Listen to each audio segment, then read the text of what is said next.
guys, இது வந்து எத்தனாவது அட்டெம்ப்ட்? 13வது attempt guys. இது இந்த தடவையாவது ஒழுங்கா வந்துடணும். ஓகே, ரொம்ப லாங் கேப் கழிச்சு ஒரு வீடியோ பண்ணுறேன். I am so sorry. வந்து 5th வந்து போர்ஷன்ஸ் நிறைய கொடுக்க ஆரம்பிச்சிட்டாங்க. படிக்கிறதுக்கே டைம் சரியாக இருந்தது. அதுக்கப்புறம் எக்ஸாம்ஸ் நிறைய வைக்கிறாங்க, டெய்லி எக்ஸாம்ஸ் வேறு. அதனால தான் வீடியோ போஸ்ட் பண்ண முடியல. இப்போ இவ்வளோ லாங் கேப் கழிச்சு வந்தாலும் நான் ஒரு சூப்பர் கண்டென்ட்டோட தான் வந்திருக்கேன். வாங்க கண்டென்ட்குள்ளே போகலாம். How does British captured India? அதுதான் கண்டென்ட்டு. கண்டென்ட் பேப்பர் வச்சுருக்கேன், அதை வச்சு தான் சொல்லிட்டு இருக்கேன். கொஞ்சத்துக்கு கண்டென்ட் எழுதியிருக்கேன், கொஞ்சத்துக்கு மைண்டில் வச்சுருக்கேன், சொல்கிறேன் உங்களுக்கு. How does British captured India, அதான் கண்டென்ட்டு. பிரிட்டிஷ் வந்து ஒரு சின்ன ஐலாண்ட் தான். அது எப்படி 7th largest country in the world, 7வது பெரிய நாடு இந்த உலகத்திலேயே இந்தியா தான். இப்போ அது எப்படி கேப்சர் பண்ணுச்சு? அதுக்கு வந்து நம்ம முதல்ல ஒன்று பார்க்கணும். அப்போ வந்து இந்தியான்றதுனா என்னன்னு கேட்பாங்க போய் சொன்னீங்கன்னா. இந்தியான்னு ஒரு கண்ட்ரியே அப்போ இல்லை. சின்ன சின்ன நாடுகள், சின்ன அதில் பெரிய மன்னர்கள், சேரர்கள், சோழர்கள், பாண்டியர்கள், இந்த மாதிரி பல பேர் இருக்காங்க தமிழ்நாட்டில் மட்டும் ஆட்சி பண்ணுறதுக்கு. அந்த மாதிரி நிறைய பெரிய பெரிய மன்னர்கள் இருந்தாங்க. அவங்க கீழே நிறைய குறுநில மன்னர்கள் இருந்தாங்க. இந்த மாதிரி நிறைய பேர் இருந்தாங்க. அப்போ வந்து ஃபர்ஸ்ட் வந்து பிரிட்டிஷ் வந்து இந்தோனேஷியாவுக்கு தான் போகணும்னு நினச்சாங்க. ஆனால் இந்தோனேஷியாவில் வந்து டச்சு, போர்ச்சுகல், இந்த மாதிரி நிறைய பிரான்ஸ், இந்த மாதிரி நிறைய இருந்ததுனால எதுக்கு அங்கே போய் சண்டை போடணும்னு சொல்லிட்டு தான் இங்கே ஒரு பெரிய நிலப்பரப்பு இருக்கே, இதில் வந்து நிறைய ஆட்சி தான் இருந்தது. இந்த நிலப்பரப்பு இருக்கு இவ்வளோ பெருசு, இதில் நம்ம ட்ரை பண்ணலாமே அப்படின்னு வந்தது தான் பிரிட்டிஷ். கேப்சர் பண்ணணும்னு வரல. 16th செஞ்சுரியில் பிரிட்டிஷில் வந்து ஸ்பைசஸ் எக்ஸ்ட்ரீம்லி டிமாண்டு. இப்போ கோல்டு இந்த மாதிரி இதுக்கு எவ்வளோ டிமாண்ட் இருக்கோ அதை விட அதிகமான டிமாண்ட் அந்த டைமில் வந்து ஸ்பைசஸ்க்கு இருந்தது. அது ஏலக்காய், மிளகு, கிராம்பு, இந்த மாதிரி ஐட்டம்ஸ்க்கு செம்ம டிமாண்டு. அது வந்து இந்த மாதிரி இந்தோனேஷியான்ற இடத்துலையும் கொஞ்சம் கிடைக்கும். இப்போ வந்து நம்ம இந்த நிலப்பரப்பு, இந்தியா நிலப்பரப்புல அதில் இருக்கான்னு பார்க்கறதுக்கு பிரிட்டிஷ் போகிறாங்க. இவ்வளோ பெரிய நிலப்பரப்பு இருக்கே, இருக்கான்னு பார்க்கலான்னு. முதல்ல வந்து இந்தியாவிலேருந்து தான் வந்திருக்கு அவங்களுக்கு பொருள், அதுவே அவங்களுக்கு தெரியல. டச்சுன்னு ஒரு இது இருந்தது, அவங்க தான் வந்து பிரிட்டிஷ்க்கு இந்த ஸ்பைசஸ்லாம் கொடுத்துட்டு இருந்தாங்க. ஓகேவா? அப்போ டச்சு கிட்ட கேட்குறாங்க, நீங்கள் இதெல்லாம் எங்கே இருந்து எடுத்துட்டு வரீங்க அப்படின்னு. டச்சு 3 times ரெஃப்யூஸ் பண்ணுறாங்க. பிரிட்டிஷ் இல்லைன்னா நாங்கள் உங்ககிட்ட வாங்கவே மாட்டோம்னு சொன்ன பிறகு டச்சு வந்து இந்தியான்ற இந்த நிலப்பரப்பை காட்டுறாங்க. அப்புறம் தான் எதுக்கு நம்ம டச் கிட்ட இருந்து வாங்கி அவனுங்க ஒரு டேக்ஸ் போட்டு அதை செல் பண்ணுறதுக்கு இங்கே இருக்கவங்க ஒரு டேக்ஸ் போட்டு அதை ரீசெல் பண்ணுறவங்க இன்னொரு டேக்ஸ் போட்டு 3 times இது எக்ஸ்பென்சிவ் ஆக்கிறதுக்கு. இதை வந்து 1 time எக்ஸ்பென்சிவ் ஆக்கலாம்ல. இப்போ இவங்களே போய் எடுத்துட்டு வந்தாங்கன்னா இவங்க டைரக்டா இதில் இருக்க பெரிய கம்பெனிஸ்க்கு கொடுப்பாங்க. அவங்கள வந்து டாக்ஸ் கம்மியாக தான் போடுவாங்க. அதுக்கப்புறம் ரீட்டைல் ஷாப்ல இருக்கவங்க செல் பண்ணுவாங்க. அது வந்து லிட்ரலாக 1 time தான். ஓகேவா? இந்த மாதிரி நம்ம மாத்திக்கலாம்ல.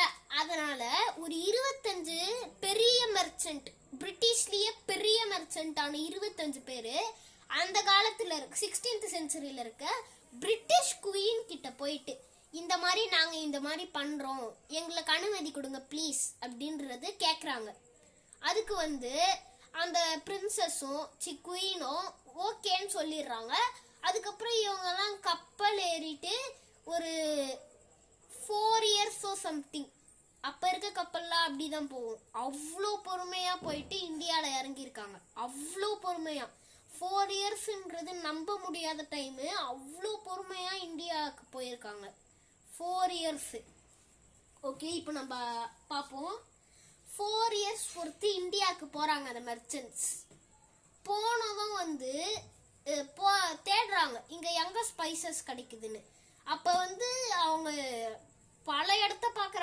பல பார்டர்ஸை பார்க்குறாங்க, பல பேர் இறந்து கிடக்கிறத பார்க்குறாங்க, பல குதிரைகள், யானைகள், மாடுகள், கோழிகள் இதெல்லாம் அங்கே ரோம் பண்ணுறத பார்க்குறாங்க.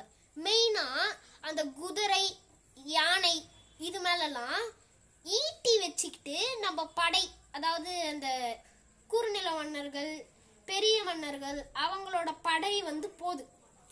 அதை பார்த்து ஷாக் ஆகுறாங்க. நம்ம கிட்டே இல்லாத பவர்ஃபுல்லான படை இவங்க கிட்ட இருக்கே அப்படின்னு ஷாக் ஆகுறாங்க. ஆனா அப்பயும் அவங்க கேப்சர் பண்ற மூடுக்கே வரல. அதுக்கப்புறம் பிரிட்டிஷ்க்கு இதுல செம்ம வருமானம் வருது, பயங்கரமான ப்ராஃபிட்.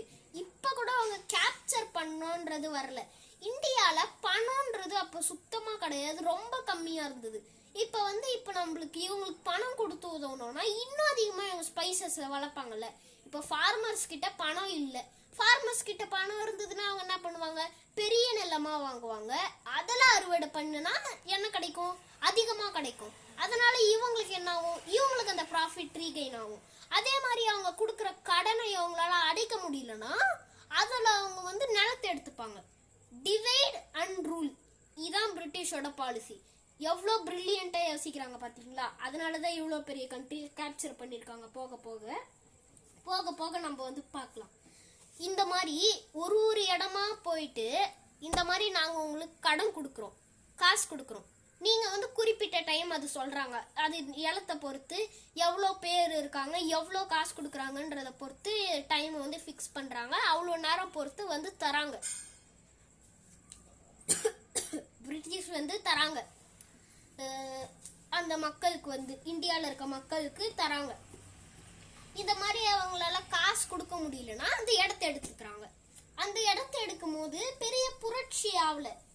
ஏன்னு தெரியுமா? மக்களுக்கு, ஏன்னா அப்பவே மக்கள் கிட்ட ரிலீஜியஸ்ல பிரச்சனை, குறுநில மன்னர்களுக்கும் இந்த குறுநில மன்னர்களுக்கும் பிரச்சனை. அதுக்கப்புறம் குறுநில மன்னர்கள் இல்லாம பெரிய மன்னர்களுக்கு நடுவுல இருந்தாங்கன்னா அங்க ஆட்சி பண்ற குறுநில மன்னர்களோட பிரச்சனை, ரிலீஜியஸ் பிரச்சனை. அது இல்லாம பெரிய பெரிய ஃபைட் வேற நடக்கும். ஏன்னா சேரர், சோழ, பாண்டியர்கள் இவங்க 3 பேரோட பார்டர்ல இருக்காங்கன்னா இவங்க 3 பேருக்கும் சண்டை நடக்கும். அந்த மாதிரி நடக்கிறது நான் ஒரு எக்ஸாம்பிளுக்கு சொல்றேன், ஓகேவா? அதுக்கப்புறம் பிரிட்டிஷ் நல்லா டெவலப் ஆயிடுறாங்க. அதுக்கப்புறம் இங்க பாக்குறாங்க, இங்க ஒரு பெரிய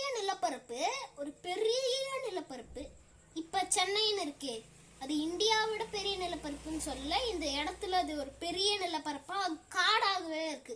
அப்ப அது சென்னிமலையோ சம்திங், ஆமா சென்னிமலைன்னு தான் நினைக்கிறேன், அப்படிதான் சொன்னாங்க. If I am wrong don't scold me, sorry, எனக்கு தெரியல கரெக்டா, சென்னிமலைன்னு தான் நினைக்கிறேன். அந்த மாதிரி ஒரு அப்ப பேர் இருந்தது சென்னைக்கு. இப்ப இங்க ஒரு குறிப்பிட்ட இடத்த அவங்க வாங்குறாங்க. அந்த இடத்த கரெக்டா இப்ப டிஸ்கிரைப் பண்ணோம்னா அவங்க ஒரு ஃபோர்ட் கட்டுறாங்க. அந்த ஃபோர்ட்டுக்கு செயின்ட் ஜார்ஜ் ஃபோர்ட்னு பேர் வைக்கிறாங்க. இப்ப அது செக்ரட்டேரியட், தலைமைச் செயலகம், தமிழ்நாடோட அரசே அங்கதான் இருக்கு. அது இல்லைன்னா இன்னைக்கு தமிழ்நாடு அரசு இல்லை, வேற இடத்த தான் தேடணும். ஓகே, இப்ப அந்த மாதிரி சொல்லலாம். அந்த மாதிரி ஒரு இடத்த அப்படி கட்டியிருக்காங்க பிரிட்டிஷ் 1939லன்னு நினைக்கிறேன், எனக்கு சரியா தெரியல, சாரி. எல்லாத்துக்கும் தெரியலன்னு சொல்றேன், ஏன்னா இது ரொம்ப நாளைக்கு முன்னாடி ஹிஸ்டரி புக்ல வந்தது, அது சொல்றேன். அதுக்கப்புறம் டச்சு தான் அவங்க கொடுத்தாங்கன்னு நான் ஆல்ரெடி சொன்னேன்ல. அந்த டச்சை இந்தியால சில பகுதியை ரூல் பண்றாங்க. அது பிரிட்டிஷ்க்கு பிடிக்கல. அதனால டச்சு கிட்ட இருந்து மட்டும் அதை புடுங்கிடுறாங்க பிரிட்டிஷ். ஓகேவா? இப்ப இந்த மாதிரி கொஞ்சம் கொஞ்சமா வாங்கினதுல இப்ப எக்ஸாம்பிளுக்கு நான் காட்டுறேன் இருங்க. எக்ஸாம்பிளுக்கு இது இந்தியாவோட ஷேப்பே கிடையாது. எக்ஸாம்பிளுக்கு நான் ஒரு ஸ்கொயர் போட்டு உங்களுக்கு காட்டுறேன் எவ்வளோ கேப்சர் பண்ணிட்டாங்க பிரிட்டிஷ்னு. கொஞ்சமா கடன் கொடுத்து ஏமாத்தி இப்ப இந்த கியூப் இருக்கா, உங்களுக்கு தெரியுதா? உங்களுக்கு தெரியுதுன்னு நினைக்கிறேன். அப்படி இல்லைன்னா இருங்க, நான் உங்களுக்கு போட்டுக்கிறேன், நல்லா பெருசா போட்டுக்கிறேன். வெரி ரஃப்லி டிராயிங், அதனால தப்பா நினைச்சிக்காதீங்க. இப்ப பாருங்க, இவ்வளோ பெரிய இது இருக்கா, இவ்வளோ பெரிய கியூபு. பிரிட்டிஷ் வந்து கடன் கொடுத்து கொடுத்து கொடுத்து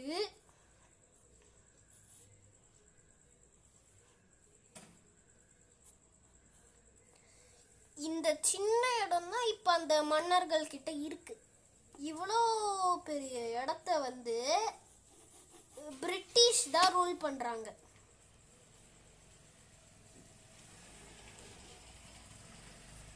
பிரிட்டிஷ் தான் ரூல் பண்றாங்க இவ்வளோ பெரிய இடத்த. இந்த மாதிரி ரூல் பண்றாங்க. ரூல்னா கேப்சர் பண்ணல, இன்னும் அவங்க ஸ்பைசஸை டெவலப் பண்றதுக்கு தான் பண்றாங்க. அதுக்கப்புறம் அவங்க யோசிக்கிறாங்க, கிட்டத்தட்ட வந்து அது வந்து 18th செஞ்சுரி. அப்பதான் வந்து ஏன் இவ்வளோ நிலப்பரப்பை நம்ம ரூல் பண்ணக்கூடாது. இப்பதான் அவங்களுக்கு அந்த தாட்டே வருது, ஏன் இவ்வளோ பெரிய நிலப்பரப்பை நம்ம ரூல் பண்ணக்கூடாது அப்படின்ற தாட் அவங்களுக்கு அப்பதான் வருது. ஓகேவா? இப்போ வந்து நம்ம அதை பத்தி பார்ப்போம். இப்போ வந்து 18th செஞ்சுரியில அவங்க தாட் வருதா? இப்போ கொஞ்சம் கொஞ்சமா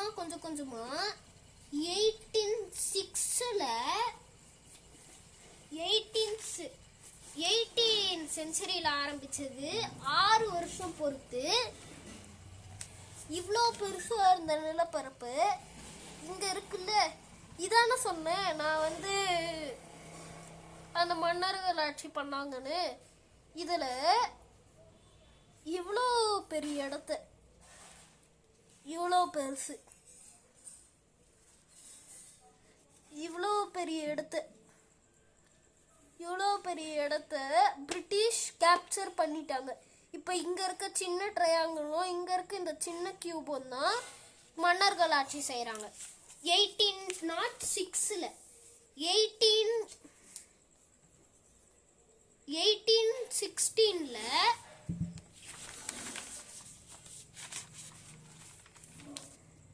இந்த மொத்த கியூபையும் கிரேட் பிரிட்டிஷ் தான் ஆட்சி பண்றாங்க. ஓகேவா? இந்த மொத்த கியூபையும் கிரேட் பிரிட்டிஷ் தான் ஆட்சி பண்றாங்க. இதுக்கப்புறம் கண்டென்ட் பேப்பர்ல எதுவும் இல்லை, நானா சொல்றேன். கிரேட் பிரிட்டிஷ் தானே ஆட்சி பண்றாங்க. இதுக்கப்புறமா வந்தவங்க இந்த ஸ்பைசஸ் டெவலப்மெண்ட்ன்றதை நிறுத்தலை. அதுக்கப்புறம் ஒரு மன்னர் வந்து இன்னொரு அந்த இந்தியாவில் இன்னும் கொஞ்சம் ஃப்ரீடம் ஃபைட்டர்ஸ் இருப்பாங்க இல்லையா, அந்த மாதிரி ஆளுங்களை அந்த மன்னர்களை வந்து கொன்னுட்டாரு. அப்போ வந்து பண்ணுறாங்க, ஒரு நிமிஷம் வந்து அந்த ஃப்ரீடம் ஃபைட்டர்ஸ் ஒரு இப்போ பிரிட்டிஷ் ஆட்சி பண்ணாலும் சின்ன சின்ன ஏரியாவை இது பண்ணுறதுக்கு அந்த குறுநில மன்னர்கள் மாதிரி தேவைப்பட்டது இல்லையா, அந்த மாதிரி ஒரு கிங்கை வந்து கொலை பண்ணதான் நினச்சிக்கிட்டு போகிறாங்க. பிரிட்டிஷ் அந்த கிங் வந்து 3 டேஸ்க்கு அப்புறம் மயக்கம் போட்டதுலேருந்து இழந்திருக்கிறாரு. அவர் உடம்பு ஃபுல்லாக காயும். அவரை கூட்டிகிட்டு போகிறாங்க ஒரு வேனில்.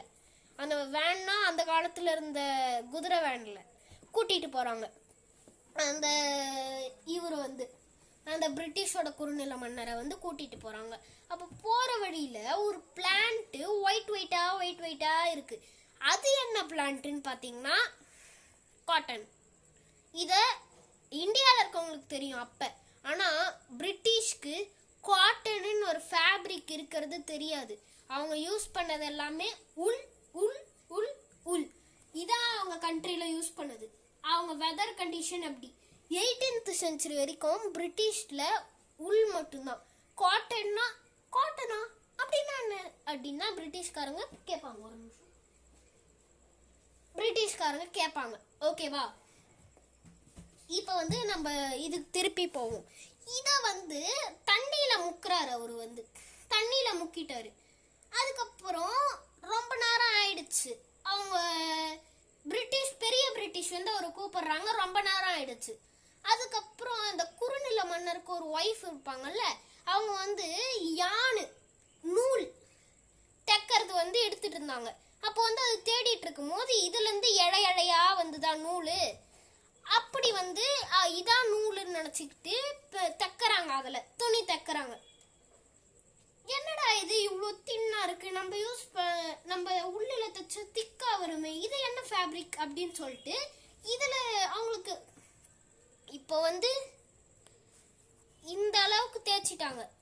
இந்த அளவு இதை விட இதில் ட்ரிபிள் மடங்கு இமேஜின் பண்ணிக்கோங்க. இந்த அளவுக்கு வந்து பண்ணிட்டாங்க அவங்க. அதுக்கப்புறம் தான் அவங்க உணர்றாங்க இது உள்ளு மாதிரியே இல்லையே, இது இவ்வளோ சாஃப்டா நல்லா இருக்கு இந்த ஃபேப்ரிக்கு. சரி இதில் ஃபுல்லாக தைச்சிட்டு நம்ம அந்த ட்ரெஸ்ஸை போட்டு பார்ப்போம்னு போட்டால் இந்தியன் வெதருக்கு அது அப்படியே அவங்களுக்கு எதமாக சூப்பராக சொர்க்கம் மாதிரி ஃபீல் ஆகுது.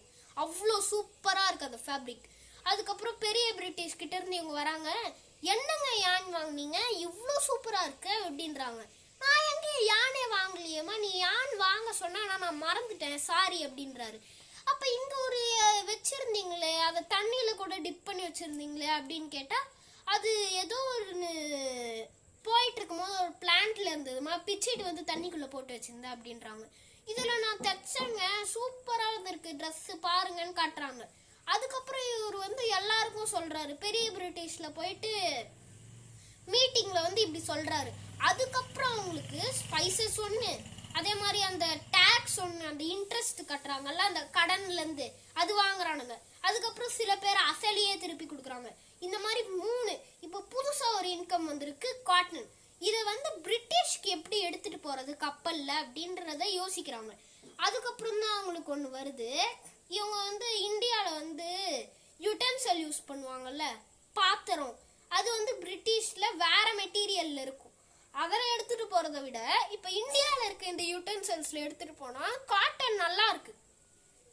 அவங்க வந்து பிரிட்டிஷ் யூட்டென்சில் எடுத்துகிட்டு போகிறாங்க, காட்டன் ஒரு மாதிரி எடையாக விட்டுருது 4 வருஷம் எடுத்துகிட்டு போகிறதுல.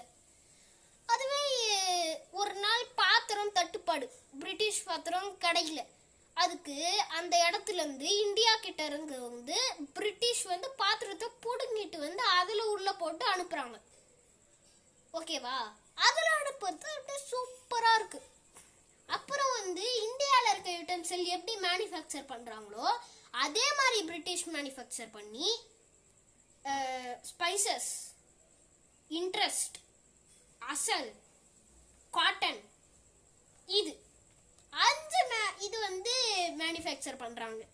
இந்த மாதிரி இந்தியாவில் நிறைய ரிசோர்ஸஸ் கண்டுபிடிக்கிறாங்க. அதுக்கப்புறம் ஒன்றா இதுக்கப்புறம் நம்ம வந்து பல 2 நியூட்ராண்டா, ஏமா 18th செஞ்சுரியிலேருந்து 2 நியூட்ராண்டு 1.5 நியூட்ராண்டு இந்த மாதிரி நியூட்ராண்டுக்கு ஆட்சி செய்கிறாங்க. அதுக்கப்புறம் வந்து 1947 சுதந்திரம் கிடச்சிது. இந்த மாதிரி அதுக்கப்புறம் நடந்த எல்லாமே எல்லாருக்கும் தெரியும் மோஸ்ட்லி. அதுக்கு நான் கொஞ்ச நாள் பொறுத்து முடிஞ்சால் இன்னொரு வீடியோ போஸ்ட் பண்ணுறேன். Okay bye guys, thank you for வாட்சிங். தயவு செஞ்சு சப்ஸ்கிரைப், லைக், உங்களுக்கு தெரிஞ்சவங்களுக்கு ஷேர் பண்ணுங்கள் please. Okay thank you guys, bye. இது வந்து இன்னைக்கே வந்துருமான்னு தெரியாது. இன்னைக்கு டேட் வந்து 39. இன்னைக்கு போஸ்ட் பண்ணுவேன். இது வீடியோ கொஞ்சம் லென்த் அதிகமாக போயிடுச்சு. இன்னைக்கு வருமா நாளைக்கு வருமானது தெரியல. Okay bye guys, thank you. மறக்காமல் லைக் பண்ணுங்கள், ஷேர் பண்ணுங்கள், சப்ஸ்கிரைப் பண்ணுங்கள் ப்ளீஸ். பாய்.